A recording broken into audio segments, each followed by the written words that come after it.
Can you recall a time when somebody brought you or your family a meal? Perhaps you were mourning a loss, recovering from surgery, or returning home from the hospital with your newest addition. No doubt you needed food to fulfill your physiological needs, but didn't your heart need an extra dose of care in that moment as well? Food becomes both a physical and spiritual act when someone other than yourself steps in to feed you and your family. And then, as either the recipient or giver, you become the conduit of something special. MOPs Moms have been doing this for the last 45 years, feeding moms and their families both physically and spiritually. So today we are going to come together to feed a friend and her family, simply for the sake of helping a weary mom out and inviting her into community. Because as we all know, when you feed a mom, you not only feed her family, but you also feed her soul.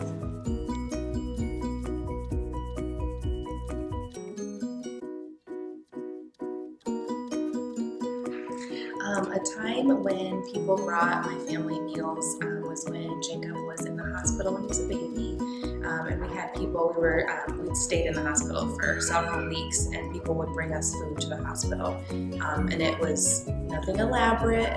Most of the time it was from a restaurant, but it just made that really difficult time feel more comfortable because we weren't just eating hospital food. We had food that people had prepared or people had taken the time to make and or bring to us. So it was just full of love.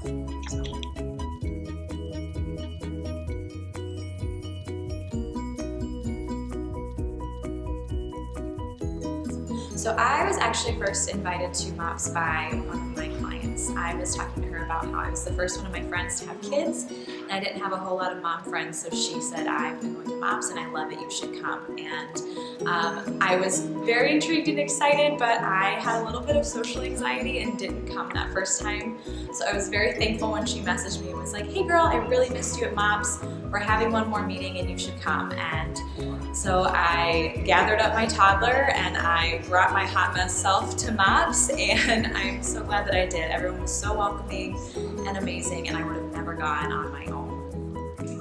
So I actually came to MOPS about 13 years ago when I was pregnant with my first child. Two of my neighbor friends were involved in MOPS here at Center Point, and they invited me along even though I just was pregnant. So I was like, okay, we'll try it out. And MOPS has just been a lifesaver.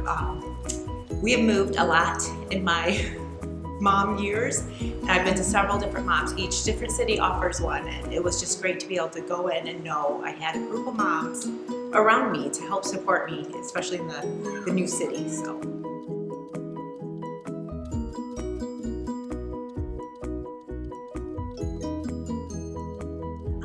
I actually had found MOPS through the website, and we were looking for a church who hosted MOPS, and we found Center Point. And at the time we were looking for a church to go to as well, and so we kind of just aligned both of those and said, hey, I really wanted to join MOPS, so we joined Center Point as well. But I was excited to jump into MOPS, but I was also really nervous. It was kind of one of those like middle school lunchroom cafeteria things going on. I was thinking, who am I going to sit with? I don't know anybody. So I was kind of nervous to walk in, but I knew that I needed to do it.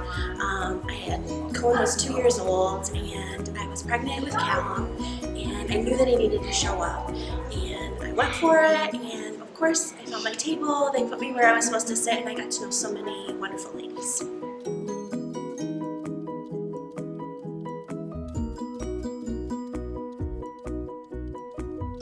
So my favorite go-to casserole dish is another chicken dish, but us moms can always use another chicken dish. So super easy, 9x13 pan, layer it with chicken breasts on the bottom, and then you take 1 can of cream of chicken soup or cream of whatever your favorite is, and mix it with a 1/4 cup of milk just to thin it out a little bit.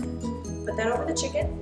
And then you can use your favorite type of sliced cheese, so Swiss cheese, Colby, whatever you want. Take about 6 pieces and put it on top of the chicken and the soup. And then take 1 box of stovetop, open that bad baby up, put it on top, and then melt a 1/4 cup of butter, put it over the stovetop. In the oven, 350 for 45 to 60 minutes, depending on your chicken, check that. And then you can just make an easy veggie on the side. Alright, so I'm going to share with you my favorite go-to casserole. It's a chicken casserole that was given to my mom by a friend when we were little girls.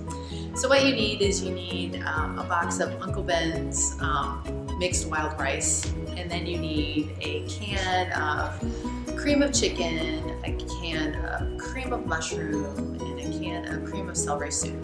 So what you do is you take a bowl, pour all those things in together, a half a cup of milk and a 1/4 cup of Russian or French dressing, mix it all up, and then you add 3 to 5 chicken breasts all cut up. You mix it all together, put it in a casserole dish. I don't spray mine, I just put it in there. Layer it all up. It's a really good all-in-one dish. Have your oven preheated at 350 degrees. Sprinkle a little bit of Parmesan cheese on top, maybe some slivered almonds or chopped walnuts. Put it in, cover it with foil, hour and a half, done. All you have to add is like a vegetable on the side and you're good to go.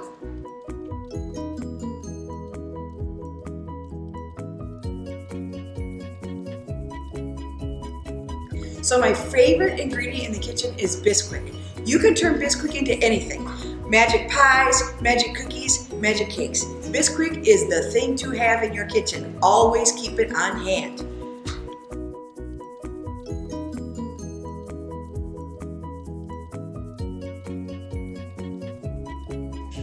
So today, you get a casserole, and you get a casserole, and you get a casserole. We all get casseroles because that's what we're making today.